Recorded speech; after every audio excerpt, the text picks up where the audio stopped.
ਸਤਿ ਸ਼੍ਰੀ ਅਕਾਲ। World news bulletin ਦੇਖ ਰਹੇ ਸਾਰੇ ਦਰਸ਼ਕਾਂ ਦਾ ਸਵਾਗਤ ਹੈ। ਮੈਂ ਹਾਂ ਗੁਰਿੰਦਰ ਸਿੰਘ। ਖਬਰਾਂ ਦੀ ਸ਼ੁਰੂਆਤ ਕਰਦੇ ਹਾਂ ਹੈਡਲਾਈਨਸ ਦੇ ਨਾਲ।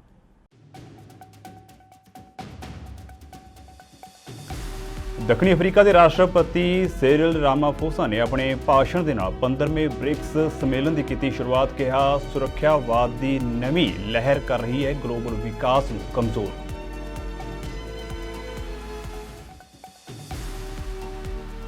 थाईलैंड के नवे प्रधानमंत्री चुने गए शरेथा थवासीन पार्टी के संसद के दोवां सदनों में बहुमत किता हासिल।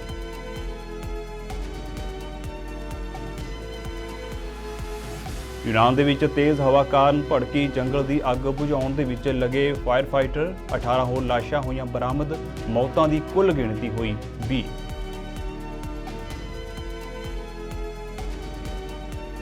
पाकिस्तान के 900 फुट की उचाई उत्ते टूटी केबल कार की धार। 6 बच्चों समेत 8 लोग हवा के विच लड़के। फौज के वलों चलाई गई बचाव मुहिम।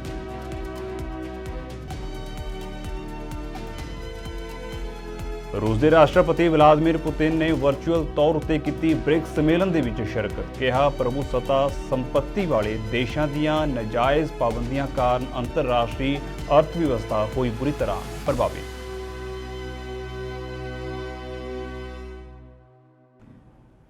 ਤੇ ਹੁਣ ਖਬਰਾਂ ਵਿਸਥਾਰ ਦੇ ਨਾਲ।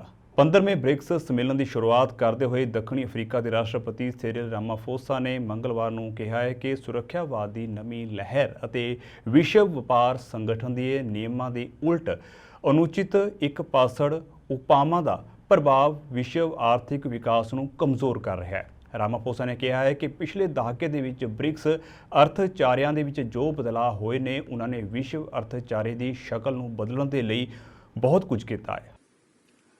This agglomeration of these 5 countries has a major impact on various aspects of the global activity and life.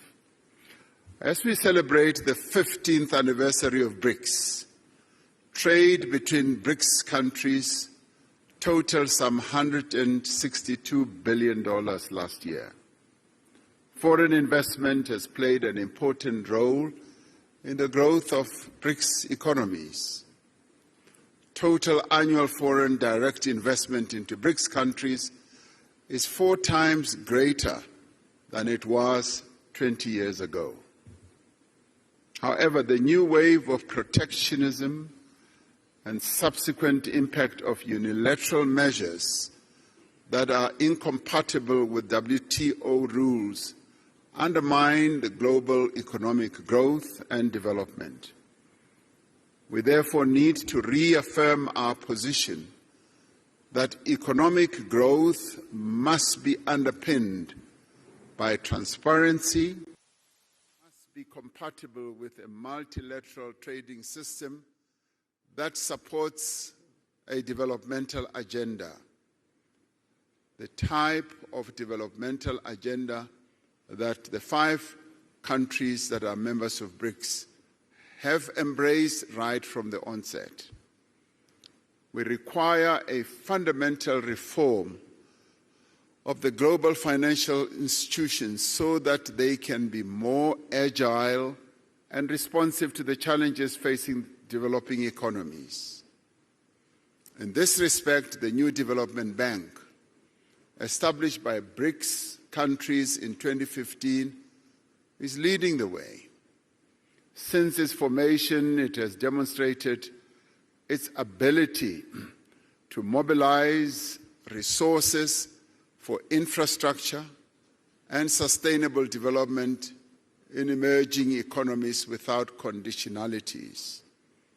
Earlier, before coming into this session, I was speaking to the president of the New Development Bank, and she was outlining to me how ready and willing the New Development Bank is in terms of supporting the development agendas of various countries. And we applaud this, and we appreciate this.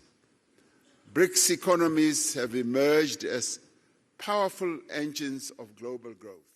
ਬੀਤੇ ਦਿਨੀ ਦੱਖਣੀ Africa ਦੇ ਜੋਹਾਨਸਬਰਗ ਦੇ ਵਿੱਚ 15ਵੇਂ BRICS ਸੰਮੇਲਨ ਦੀ ਸ਼ੁਰੂਆਤ ਹੋਈ, ਜਿਸ ਦੇ ਵਿੱਚ ਰੂਸ ਦੇ ਰਾਸ਼ਟਰਪਤੀ ਵਰਚੁਅਲ ਤੌਰ ਉੱਤੇ ਹਾਜ਼ਰ ਹੋਏ। ਆਪਣੇ ਸੰਦੇਸ਼ ਦੇ ਵਿੱਚ ਪੁਤਿਨ ਨੇ ਕਿਹਾ ਹੈ ਕਿ ਪ੍ਰਭੂਸੱਤਾ ਸੰਪत्ति ਵਾਲੇ ਦੇਸ਼ਾਂ ਦੀਆਂ ਜਾਇਦਾਦਾਂ ਨੂੰ ਜ਼ਬਤ ਕਰਨ ਅਤੇ ਨਾਜਾਇਜ਼ ਪਾਬੰਦੀਆਂ ਕਾਰਨ ਅੰਤਰਰਾਸ਼ਟਰੀ ਅਰਥ ਵਿਵਸਥਾ ਬੁਰੀ ਤਰ੍ਹਾਂ ਪ੍ਰਭਾਵਿਤ ਹੋ ਰਹੀ ਹੈ। ਰੂਸੀ ਰਾਸ਼ਟਰਪਤੀ ਪੁਤਿਨ ਨੇ ਖੇਤੀ ਉਤਪਾਦਾਂ ਅਤੇ ਫਸਲਾਂ ਦੀਆਂ ਵਧਦੀਆਂ ਕੀਮਤਾਂ ਦੀ ਗੱਲ ਕਰਦੇ ਹੋਏ ਕਿਹਾ ਹੈ ਕਿ ਇਸ ਮਹਿੰਗਾਈ ਦੇ ਪ੍ਰਭਾਵਾਂ ਨੇ ਗਰੀਬ ਦੇਸ਼ਾਂ ਨੂੰ ਦੂਜਿਆਂ ਦੇ ਮੁਕਾਬਲੇ ਜ਼ਿਆਦਾ ਕਮਜ਼ੋਰ ਕਰ ਦਿੱਤਾ ਹੈ। ਸਰੋਤਾਂ ਦੀ ਕਮੀ, ਵੱਧਦੀ ਬੇਰੁਜ਼ਗਾਰੀ ਅਤੇ ਵਿਸ਼ਵ ਆਰਥਿਕਤਾ ਦੀਆਂ ਹੋਰ ਪੁਰਾਣੀਆਂ ਸਮੱਸਿਆਵਾਂ ਇਸ ਦੇ ਸਿੱਧੇ ਨਤੀਜੇ ਨੇ। ਭੋਜਨ, ਬੁਨਿਆਦੀ ਖੇਤੀ ਉਤਪਾਦਾਂ ਅਤੇ ਫਸਲਾਂ ਦੀਆਂ ਕੀਮਤਾਂ ਅਸਮਾਨ ਛੂ ਰਹੀਆਂ ਨੇ ਅਤੇ ਗਰੀਬ ਦੇਸ਼ ਸਭ ਤੋਂ ਵੱਧ ਪ੍ਰਭਾਵਿਤ ਨੇ। ਉਨ੍ਹਾਂ ਕਿਹਾ ਹੈ ਕਿ ਇਨ੍ਹਾਂ ਹਾਲਾਤਾਂ ਵਿੱਚ ਬ੍ਰਿਕਸ ਦੇਸ਼ਾਂ ਨੇ ਆਰਥਿਕ ਵਿਕਾਸ ਅਤੇ ਟਿਕਾਊ ਵਿਕਾਸ ਨੂੰ ਯਕੀਨੀ ਬਣਾਉਣ ਦੇ ਲਈ ਆਪਣੀ ਗੱਲਬਾਤ ਅਤੇ ਸਾਂਝੇ ਕੰਮ ਨੂੰ ਤੇਜ਼ ਕੀਤਾ ਹੈ, ਜਿਸ ਦੇ ਠੋਸ ਨਤੀਜੇ ਸਾਹਮਣੇ ਆਏ ਨੇ। ਜ਼ਿਕਰਯੋਗ ਹੈ ਕਿ ਇਸ ਵਾਰ ਬ੍ਰਿਕਸ ਸੰਮੇਲਨ ਦੱਖਣੀ ਅਫਰੀਕਾ ਦੀ ਪ੍ਰਧਾਨਗੀ ਹੇਠ 22 ਤੋਂ 24 ਅਗਸਤ ਤੱਕ ਹੋਵੇਗਾ। ਇਸ ਸਾਲ ਬ੍ਰਿਕਸ ਸੰਮੇਲਨ ਦਾ ਵਿਸ਼ਾ ਹੈ ਬ੍ਰਿਕਸ ਅਤੇ ਅਫਰੀਕਾ, ਟਿਕਾਊ ਵਿਕਾਸ ਅਤੇ ਸਮਾਵੇਸ਼ੀ ਬਹੁਪੱਖੀਵਾਦ ਦੇ ਲਈ ਭਾਈਵਾਲੀ। ਥਾਈਲੈਂਡ ਦੇ ਸਾਬਕਾ ਪ੍ਰਧਾਨ ਮੰਤਰੀ ਥਾਕਸਿਨ ਸ਼ਿਨਾਵਾਤਰਾ ਨੂੰ ਆਪਣੇ ਦੇਸ਼ ਪਰਤਦਿਆਂ ਹੀ ਜੇਲ੍ਹ ਭੇਜ ਦਿੱਤਾ ਗਿਆ ਹੈ। ਉਹ 15 ਸਾਲਾਂ ਤੋਂ ਸਿੰਗਾਪੁਰ ਦੇ ਵਿੱਚ ਜਲਾਵਤਨੀ ਦੇ ਵਿੱਚ ਰਹਿ ਰਹੇ ਸਨ। ਇਸ ਦੌਰਾਨ ਉਹਨਾਂ ਦੀ ਪਾਰਟੀ ਦੇ ਨੇਤਾ ਸ਼ਰੇਥਾ ਥਵਾਸੀਨ ਨੂੰ ਸੰਸਦ ਨੇ ਦੇਸ਼ ਦੇ 30ਵੇਂ ਪ੍ਰਧਾਨ ਮੰਤਰੀ ਵਜੋਂ ਚੁਣਿਆ ਹੈ। ਸ਼ਰੇਥਾ ਦੀ ਫੂ ਥਾਈ ਪਾਰਟੀ ਨੇ ਮੰਗਲਵਾਰ ਨੂੰ ਹੋਈਆਂ ਵੋਟਾਂ ਵਿੱਚ ਸੰਸਦ ਦੇ ਦੋਵਾਂ ਸਦਨਾਂ ਵਿੱਚ ਆਸਾਨੀ ਨਾਲ ਬਹੁਮਤ ਹਾਸਲ ਕੀਤਾ। ਰੀਅਲ estate ਕਾਰੋਬਾਰੀ ਸ਼ਰੇਥਾ ਨੇ ਕੁਝ ਮਹੀਨੇ ਪਹਿਲਾਂ ਹੀ ਰਾਜਨੀਤੀ ਵਿੱਚ ਐਂਟਰੀ ਕੀਤੀ ਹੈ। ਉਹਨਾਂ ਦੀ ਪਾਰਟੀ ਨੂੰ ਸਰਕਾਰ ਬਣਾਉਣ ਦੇ ਲਈ 375 ਵੋਟਾਂ ਦੀ ਲੋੜ ਸੀ। ਥਾਈਲੈਂਡ ਦੇ ਵਿੱਚ ਪਿਛਲੇ ਮਾਰਚ ਤੋਂ ਚੱਲ ਰਹੀ ਕੇਅਰਟੇਕਰ ਸਰਕਾਰ ਕਾਰਨ ਸੰਸਦ ਵਿੱਚ ਡੈਡਲੌਕ ਦੀ ਸਥਿਤੀ ਬਣੀ ਹੋਈ ਸੀ।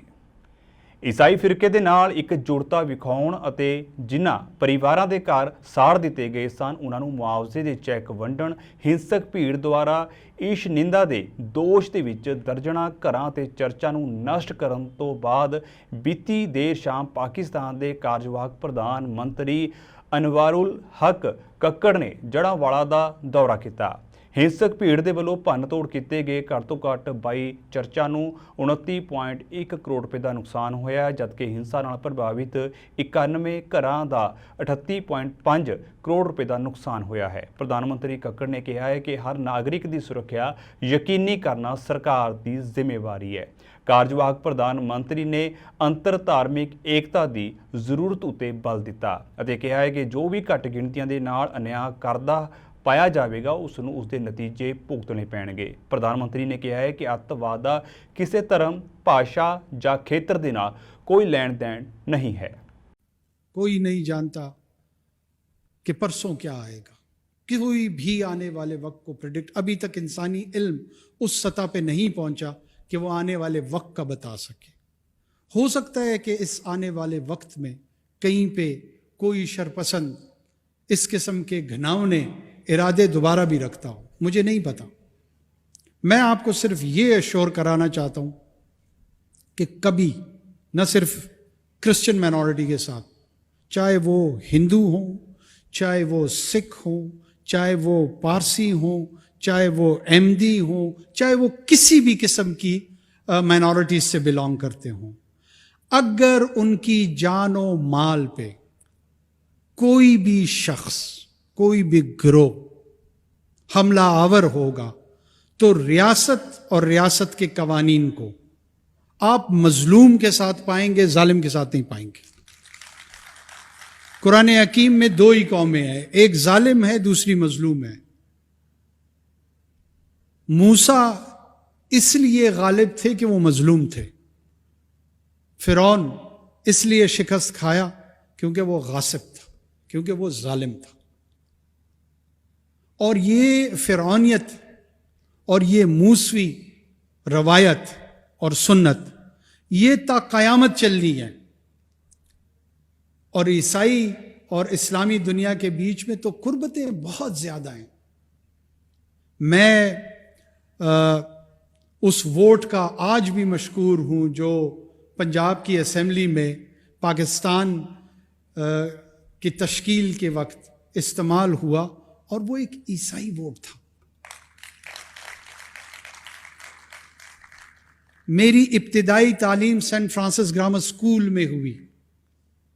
क्या मैं सिस्टर सिसिलिया को भूल जाऊं या फादर जोशुआ को भूल जाऊं या उन शफीक असातिज़ा को जिन्होंने हमारी शुरुआत ग्रूमिंग की, जिन्होंने हमें चलना सिखाया, जिन्होंने हमें बोलना सिखाया, जिन्होंने हमें पढ़ना सिखाया। और ये मुझ जैसे हजारों लाखों लोग जो मिशनरी स्कूल्स की एजुकेशन में यहां सर्विसेज है, कौन कोहता नजर, कौन कमकल होगा कि उसको एक्नॉलेज ना करे। आप कराची से लेकर कलकत्ता तक, कलकत्ता से लेकर मुंबई तक कोई ऐसा शहर नहीं है जहां पे इस कम्युनिटी की, सोसाइटी में पॉजिटिव कंट्रीब्यूशंस नहीं है। कुरान हकीम वर्जिन मैरी मरियम अलैहिस्सलाम का न सिर्फ जिक्र करते हैं बल्कि एक मखसूस सूरा उनसे मंसूब करता है। कुरान के जितने हसीन इजाज़ात हैं, उन इजाज़ात में से एक मुनव्वर नाम सैयदना मरियम का है। ਕਈ ਦਿਨਾਂ ਤੋਂ ਜੰਗਲ ਦੀ ਅੱਗ ਦੇ ਨਾਲ ਜੂਝ ਰਹੇ ਯੂਨਾਨ ਦੇ ਵਿੱਚ ਫਾਇਰ ਫਾਈਟਰਾਂ ਨੂੰ ਮੰਗਲਵਾਰ ਨੂੰ 18 ਲੋਕਾਂ ਦੀਆਂ ਲਾਸ਼ਾਂ ਮਿਲੀਆਂ, ਜਿਨ੍ਹਾਂ ਬਾਰੇ ਮੰਨਿਆ ਜਾ ਰਿਹਾ ਹੈ ਕਿ ਉਹ ਪ੍ਰਵਾਸੀ ਸਨ ਅਤੇ ਤੁਰਕੀ ਦੀ ਸਰਹੱਦ ਪਾਰ ਕਰਕੇ ਉਹ ਯੂਨਾਨ ਦੇ ਉਸ ਖੇਤਰ ਦੇ ਵਿੱਚ ਆਏ ਸਨ ਜਿੱਥੇ ਕਈ ਦਿਨਾਂ ਤੋਂ ਜੰਗਲੀ ਅੱਗ ਲੱਗੀ ਹੋਈ ਹੈ। ਇਹ ਲਾਸ਼ਾਂ ਅਲੈਗਜ਼ੈਂਡਰੋਪੋਲਿਸ ਸ਼ਹਿਰ ਦੇ ਨੇੜੇ ਉਦੋਂ ਮਿਲੀਆਂ ਜਦੋਂ ਸੈਂਕੜੇ ਫਾਇਰ ਫਾਈਟਰ ਤੂਫਾਨੀ ਹਵਾਵਾਂ ਦੇ ਵਿਚਕਾਰ ਦੇਸ਼ ਭਰ ਦੇ ਵਿੱਚ ਜੰਗਲ ਦੀ ਅੱਗ ਦੀਆਂ ਦਰਜਨਾਂ ਘਟਨਾਵਾਂ ਉੱਤੇ ਕਾਬੂ ਪਾਉਣ ਲਈ ਕੋਸ਼ਿਸ਼ ਕਰ ਰਹੇ ਹਨ। ਉੱਤਰੀ ਅਤੇ ਮੱਧ ਯੂਨਾਨ ਦੇ ਵਿੱਚ ਸੋਮਵਾਰ ਨੂੰ ਜੰਗਲਾਂ ਵਿੱਚ ਅੱਗ ਲੱਗਣ ਦੀਆਂ ਵੱਖ-ਵੱਖ ਘਟਨਾਵਾਂ ਦੇ ਵਿੱਚ 2 ਲੋਕਾਂ ਦੀ ਮੌਤ ਹੋ ਗਈ ਅਤੇ 2 ਫਾਇਰ ਫਾਈਟਰ ਜ਼ਖਮੀ ਹੋਏ ਸਨ। ਗਰਮ ਖੁਸ਼ਕ ਗਰਮੀਆਂ ਦੇ ਕਾਰਨ ਦੱਖਣੀ ਯੂਰਪ ਦੇ ਦੇਸ਼ ਖਾਸ ਤੌਰ ਉੱਤੇ ਜੰਗਲ ਦੀ ਅੱਗ ਦੀ ਲਪੇਟ ਵਿੱਚ ਨੇ।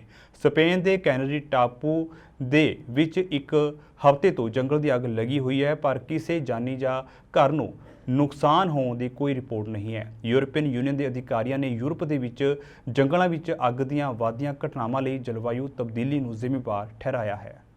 ਪਾਕਿਸਤਾਨ ਦੇ ਖੈਬਰ ਪਖਤੂਨਖਵਾ ਸੂਬੇ ਦੇ ਪਹਾੜੀ ਇਲਾਕੇ ਵਿੱਚ ਮੰਗਲਵਾਰ ਨੂੰ ਕੇਬਲ ਕਾਰ ਦੀ ਤਾਰ ਟੁੱਟਣ ਕਾਰਨ 900 ਫੁੱਟ ਦੀ ਉਚਾਈ ਉੱਤੇ ਫਸੇ ਸਾਰੇ 8 ਲੋਕਾਂ ਨੂੰ 14 ਘੰਟੇ ਦੇ ਲੰਬੇ ਆਪਰੇਸ਼ਨ ਤੋਂ ਬਾਅਦ ਸਫਲਤਾਪੂਰਵਕ ਬਚਾ ਲਿਆ ਗਿਆ ਹੈ। ਅੰਤਰਿਮ ਪ੍ਰਧਾਨ ਮੰਤਰੀ ਅਨਵਰ ਉਲ ਹਕ ਕੱਕੜ ਨੇ ਇਹ ਜਾਣਕਾਰੀ ਦਿੱਤੀ। ਖੈਬਰ ਦੇ ਬਟਾਗ੍ਰਾਮ ਜ਼ਿਲ੍ਹੇ ਦੇ ਪਹਾੜੀ ਖੇਤਰ ਵਿੱਚ ਜਦੋਂ ਲੋਕ ਘਾਟੀ ਵਾਲੀ ਇੱਕ ਨਦੀ ਨੂੰ ਪਾਰ ਕਰ ਰਹੇ ਸਨ, ਉਦੋਂ ਇੱਕ ਕੇਬਲ ਟੁੱਟਣ ਕਾਰਨ 6 ਬੱਚੇ ਅਤੇ 2 ਬਾਲਗ ਫਸ ਗਏ ਸਨ। ਸਵੇਰੇ 8 ਵਜੇ ਜਦੋਂ ਇਹ ਹਾਦਸਾ ਵਾਪਰਿਆ ਤਾਂ ਬੱਚੇ ਸਕੂਲ ਜਾ ਰਹੇ ਸਨ। ਸੋਸ਼ਲ ਮੀਡੀਆ ਪਲੇਟਫਾਰਮ ਐਕਸ ਉੱਤੇ ਪ੍ਰਧਾਨ ਮੰਤਰੀ ਨੇ ਕਿਹਾ ਹੈ ਕਿ ਇਹ ਜਾਣ ਕੇ ਰਾਹਤ ਮਿਲੀ ਹੈ ਕਿ ਸਾਰੇ ਬੱਚਿਆਂ ਨੂੰ ਸੁਰੱਖਿਅਤ ਬਚਾ ਲਿਆ ਗਿਆ ਹੈ। ਫੌਜ, ਬਚਾਅ ਵਿਭਾਗਾਂ, ਜ਼ਿਲ੍ਹਾ ਪ੍ਰਸ਼ਾਸਨ ਅਤੇ ਸਥਾਨਕ ਲੋਕਾਂ ਨੇ ਇੱਕ ਟੀਮ ਦੇ ਰੂਪ ਦੇ ਵਿੱਚ ਸ਼ਾਨਦਾਰ ਢੰਗ ਨਾਲ ਕੰਮ ਕੀਤਾ ਹੈ। ਪਾਕਿਸਤਾਨ ਦੇ ਸਰਕਾਰੀ ਪ੍ਰਸਾਰਕ PTV ਨਿਊਜ਼ ਨੇ ਦੱਸਿਆ ਹੈ ਕਿ ਫੌਜ ਨੇ ਰਾਤ ਅਤੇ ਮੌਸਮ ਦੇ ਕਾਰਨ ਹਵਾਈ ਕਾਰਵਾਈਆਂ ਨੂੰ ਰੱਦ ਕਰ ਦਿੱਤਾ ਸੀ ਅਤੇ ਵਿਕਲਪਿਕ ਸਾਧਨਾਂ ਰਾਹੀਂ ਬਚਾਅ ਕਾਰਜ ਸ਼ੁਰੂ ਕੀਤੇ ਸਨ। पूरे इलाके में एक क़यामत खेज़ मंजर था। हर कोई अपने घर से भाग रहा था, हमारे बच्चे, हमारे माएँ, हमारे बहनें, क्योंकि हमारे सारे बच्चे इसी रास्ते से स्कूल आते और वापस इसी रास्ते से वापस घर जाते हैं। तो हर एक किसी का बच्चा इधर आया हुआ था। पहला हेलीकॉप्टर जब आया उन्होंने बहुत कोशिश की, बहुत मेहनत की, लेकिन हमारे समझ में नहीं आ रहा कि क्या हुआ। वो वापस गया। उसके बाद एक दूसरा आया, वो भी वापस गया। फिर वही हेलीकॉप्टर फिर वापस आया, कोशिश करता रहा 3, 4, 5 घंटे तक। बल आखिर शाम में उन्होंने एक बच्चे को रेस्क्यू किया। फिर जब रात के अंधेरा चाहिए तो वापस चले गए। फिर यहाँ पे जो मकामी टीमें थी रेस्क्यू की, या जो हमारे पाक आर्मी के जवान थे वो जो बाई रोड आए हुए थे वो भी यहीं थे। सब ने मिल के कोशिश करके हमारे बच्चों को वहाँ केबल कार से निकाल दिया। ਉੱਤਰੀ ਕੋਰੀਆ ਦੀ ਇੱਕ ਵਪਾਰਕ ਉਡਾਣ ਚੀਨ ਦੀ ਰਾਜਧਾਨੀ ਤੋਂ ਰਵਾਨਾ ਹੋਈ ਹੈ। ਇਸ ਤੋਂ ਇਹ ਸੰਕੇਤ ਮਿਲਦਾ ਹੈ ਕਿ ਕੋਵਿਡ-19 ਕਾਰਨ ਲਾਈਆਂ ਗਈਆਂ ਸਖਤ ਪਾਬੰਦੀਆਂ ਦੇ 3 ਸਾਲਾਂ ਬਾਅਦ ਪਿਓਂਗਯਾਂਗ ਆਪਣੀਆਂ ਸਰਹੱਦਾਂ ਖੋਲ੍ਹ ਰਿਹਾ ਹੈ। ਰੂਸ ਦਾ ਬਣਿਆ 에ਅਰ ਕੋਰੀਓ ਜਹਾਜ਼ ਮੰਗਲਵਾਰ ਸਵੇਰੇ ਚੀਨ ਦੀ ਰਾਜਧਾਨੀ ਵਿੱਚ ਉਤਰਿਆ ਅਤੇ ਇਹ ਸਥਾਨਕ ਸਮੇਂ ਅਨੁਸਾਰ 1:30 ਵਜੇ ਤੋਂ ਬਾਅਦ ਇੱਥੋਂ ਰਵਾਨਾ ਹੋਇਆ। ਇਸ ਜਹਾਜ਼ ਦੀ ਸਮਰੱਥਾ 210 ਯਾਤਰੀਆਂ ਦੇ ਬੈਠਣ ਦੀ ਹੈ। ਵਿਦੇਸ਼ ਮੰਤਰਾਲੇ ਦੇ ਬੁਲਾਰੇ ਵੈਂਗ ਵੇਨਬਿਨ ਨੇ ਕਿਹਾ ਹੈ ਕਿ ਚੀਨ ਨੇ ਪ੍ਰਕਿਰਿਆਵਾਂ ਦੇ ਅਨੁਸਾਰ ਪਿਓਂਗਯਾਂਗ, ਬੀਜ਼ਿੰਗ, ਪਿਓਂਗਯਾਂਗ ਅਤੇ ਹੋਰ ਯਾਤਰੀ ਮਾਰਗਾਂ ਉੱਤੇ ਉੱਤਰੀ ਕੋਰੀਆ ਦੀ 에ਅਰ ਕੋਰੀਓ ਨਿਯਮਿਤ ਉਡਾਣ ਯੋਜਨਾ ਨੂੰ ਮਨਜ਼ੂਰੀ ਦੇ ਦਿੱਤੀ ਹੈ। ਭਾਰਤ ਦੇ ਪ੍ਰਧਾਨ ਮੰਤਰੀ ਨਰਿੰਦਰ ਮੋਦੀ ਨੇ ਕਿਹਾ ਹੈ ਕਿ ਆਉਣ ਵਾਲੇ ਸਾਲਾਂ ਵਿੱਚ ਭਾਰਤ ਪੂਰੀ ਦੁਨੀਆ ਦਾ ਵਿਕਾਸ ਇੰਜਣ ਬਣ ਜਾਵੇਗਾ। ਮੋਦੀ ਨੇ ਮੰਗਲਵਾਰ ਨੂੰ ਕਿਹਾ ਹੈ ਕਿ ਉਹਨਾਂ ਦੀ ਸਰਕਾਰ ਨੇ ਇੱਕ ਮਿਸ਼ਨ ਦੇ ਰੂਪ ਦੇ ਵਿੱਚ ਸੁਧਾਰਾਂ ਨੂੰ ਅੱਗੇ ਵਧਾਇਆ ਹੈ, ਜਿਸ ਨਾਲ ਦੇਸ਼ ਦੇ ਵਿੱਚ ਕਾਰੋਬਾਰ ਕਰਨ ਦੀ ਸੌਖ ਦੇ ਵਿੱਚ ਸੁਧਾਰ ਹੋਇਆ ਹੈ। ਇੱਥੇ BRICS business forum leaders dialogue ਨੂੰ ਸੰਬੋਧਨ ਕਰਦਿਆਂ ਮੋਦੀ ਨੇ ਕਿਹਾ ਹੈ ਕਿ ਭਾਰਤ ਜਲਦੀ ਹੀ $5 ਟ੍ਰਿਲੀਅਨ ਦੀ ਅਰਥ ਵਿਵਸਥਾ ਬਣ ਜਾਵੇਗਾ। ਉਹਨਾਂ ਕਿਹਾ ਹੈ ਕਿ ਭਾਰਤ ਦੇ ਕੋਲ ਦੁਨੀਆ ਦਾ ਤੀਜਾ ਸਭ ਤੋਂ ਵੱਡਾ ਸਟਾਰਟਅਪ ਇਕੋਸਿਸਟਮ ਹੈ ਅਤੇ ਇਸ ਦੇ ਵਿੱਚ 100 ਤੋਂ ਵੱਧ ਯੂਨੀਕੌਰਨ ਹਨ। $1 ਅਰਬ ਤੋਂ ਵੱਧ ਦੀ ਆਮਦਨ ਵਾਲੇ ਸਟਾਰਟਅਪ ਯੂਨੀਕੌਰਨ ਦੀ ਸ਼੍ਰੇਣੀ ਵਿੱਚ ਆਉਂਦੇ ਨੇ। ਪ੍ਰਧਾਨ ਮੰਤਰੀ ਮੋਦੀ ਇਸ ਸਮੇਂ ਬ੍ਰਿਕਸ ਸੰਮੇਲਨ ਵਿੱਚ ਹਿੱਸਾ ਲੈਣ ਲਈ ਦੱਖਣੀ ਅਫਰੀਕਾ ਦੇ ਦੌਰੇ ਉੱਤੇ ਨੇ। ਬ੍ਰਾਜ਼ੀਲ, ਰੂਸ, ਭਾਰਤ, ਚੀਨ ਅਤੇ ਦੱਖਣੀ ਅਫਰੀਕਾ ਦੇ ਮੈਂਬਰ ਸਮੂਹ ਬ੍ਰਿਕਸ ਦਾ 2019 ਤੋਂ ਬਾਅਦ ਇਹ ਪਹਿਲਾ ਸਿਖਰ ਸੰਮੇਲਨ ਹੈ, ਜਿਸ ਦੇ ਵਿੱਚ ਸਾਰੇ ਨੇਤਾ ਵਿਅਕਤੀਗਤ ਤੌਰ ਉੱਤੇ ਸ਼ਾਮਲ ਹੋ ਰਹੇ ਨੇ।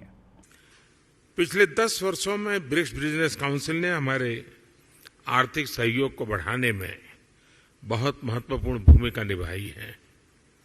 2009 में जब ब्रिक्स की पहली समिट आयोजित की गई थी, तब विश्व एक बड़े आर्थिक संकट से बाहर आ रहा था।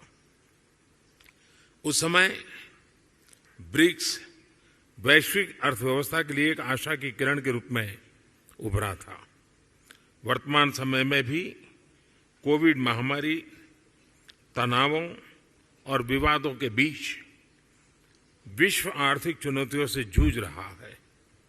ऐसे समय में ब्रिक्स देशों की एक बार फिर महत्वपूर्ण भूमिका है।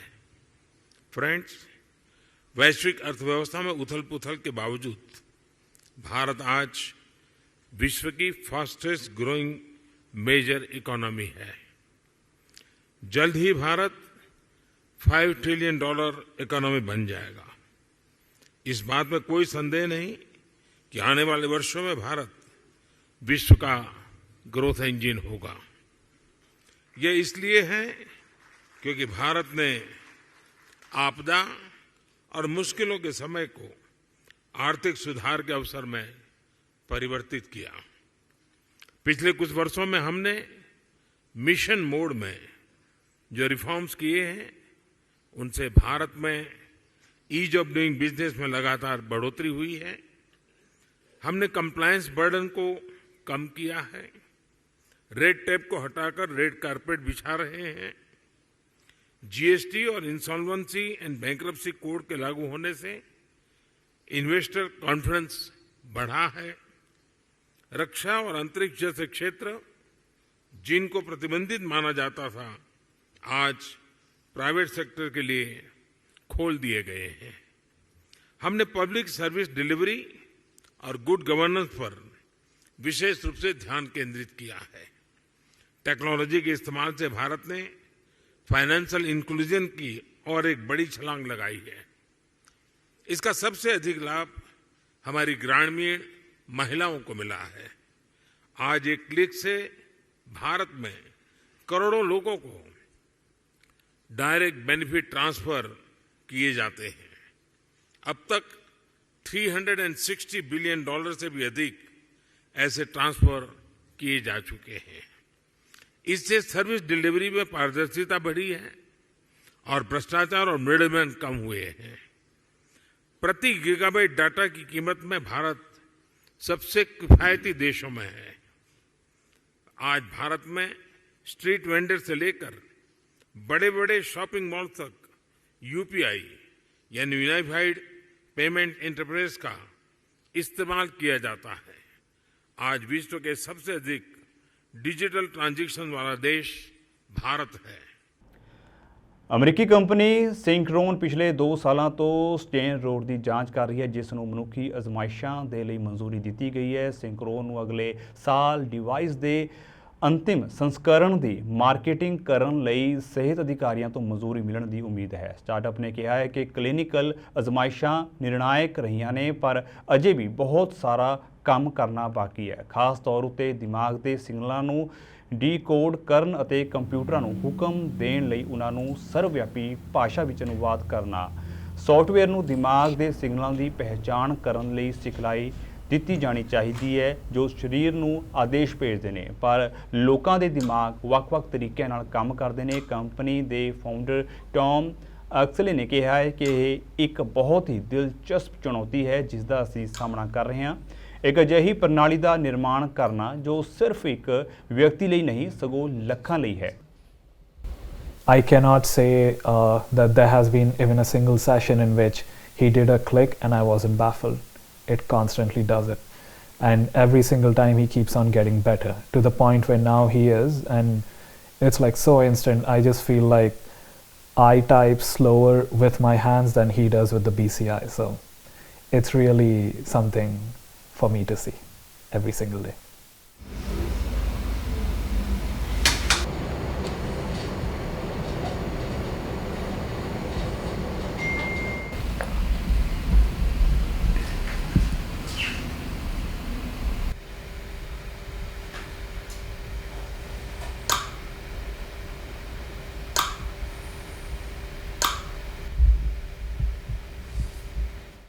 Do you have any regrets about using the stent rod, and if anyone was in your same situation today, would you tell them to do the same thing?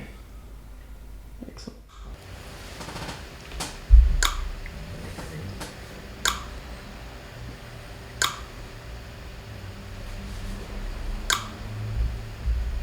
It sits on the surface of the brain and it listens to what's happening in the brain around the area of the brain called the motor cortex that controls the movement of your arms and legs, and then predicts what you're trying to move, and it converts that into a signal that goes out of the body to control a personal device. Brain, device, blood vessel, through the bottom there.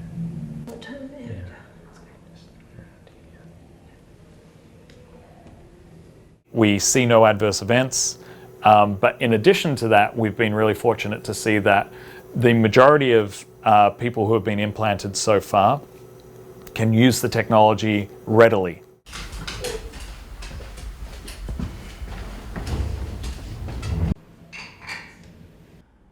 ਨਸ਼ੇ ਨੂੰ ਜੜੋਂ ਖਤਮ ਕਰਨ ਦਾ ਦਾਅਵਾ ਕਰਨ ਵਾਲੀ Aam Aadmi party ਦੀ ਸਰਕਾਰ ਵਿੱਚ ਅੱਜ ਵੀ ਸ਼ਰੇਆਮ ਨਸ਼ਾ ਵਿਕ ਰਿਹਾ ਹੈ। ਇੱਕ ਵੀਡੀਓ ਸੋਸ਼ਲ ਮੀਡੀਆ ਉੱਤੇ ਕਾਫੀ ਵਾਇਰਲ ਹੋ ਰਹੀ ਹੈ ਜਿਸ ਦੇ ਵਿੱਚ ਨਜ਼ਰ ਆ ਰਿਹਾ ਹੈ ਕਿ ਕਿਵੇਂ ਇੱਕ ਔਰਤ ਕੰਧ ਉੱਤੇ ਸ਼ਰੇਆਮ ਨਸ਼ਾ ਰੱਖ ਕੇ ਵੇਚ ਰਹੀ ਹੈ। ਇਹ ਵੀਡੀਓ ਸੋਸ਼ਲ ਮੀਡੀਆ ਉੱਤੇ ਵਾਇਰਲ ਹੋ ਰਹੀ ਹੈ ਪਰ ਅਸੀਂ ਇਸ ਵੀਡੀਓ ਦੀ ਪੁਸ਼ਟੀ ਨਹੀਂ ਕਰਦੇ। ਵਾਹਿਗੁਰੂ ਜੀ ਕਾ ਖਾਲਸਾ, ਵਾਹਿਗੁਰੂ ਜੀ ਕੀ ਫਤਿਹ। ਆ ਵੀਰੇ ਤੁਸੀਂ ਦੇਖ ਰਹੇ ਹੋ ਜਿਹੜੀ ਜਨਾਨੀ ਸ਼ਰੇਆਮ ਚਿੱਟਾ ਵੇਚ ਰਹੀ ਆ ਪਿੰਡ ਲਗੜੋਈ ਦੀ। ਆ ਦੇਖੋ ਕਿਸੇ ਸਿਆਣੇ ਨੇ ਕਿਹਾ ਮੁੱਲ ਜਿਗਰੇ ਨਾ ਮਿਲਦੇ ਬਾਜ਼ਾਰ ਤੋਂ। ਆ ਤੁਸੀਂ ਜਿਹੜੀ ਇਹ ਜਿਗਰੇ ਵਾਲਾ ਕੰਮ ਆ ਵੀਰਿਓ, ਇਹ ਵੀਡੀਓਆਂ ਪਾਣੀਆਂ ਕੋਈ ਸੌਖੀਆਂ ਨਹੀਂ ਪਈਆਂ ਤੇ ਇਹ ਲੋਕਾਂ ਦੀ ਸੁੱਤੀ ਜ਼ਮੀਰ ਨੂੰ ਜਗਾਉਣ ਵਾਸਤੇ, ਸੁੱਤੀਆਂ ਸਰਕਾਰਾਂ ਨੂੰ ਜਗਾਉਣ ਵਾਸਤੇ ਐਦਾਂ ਦੀਆਂ ਵੀਡੀਓਆਂ ਪਾਈਆਂ ਜਾਂਦੀਆਂ ਨੇ।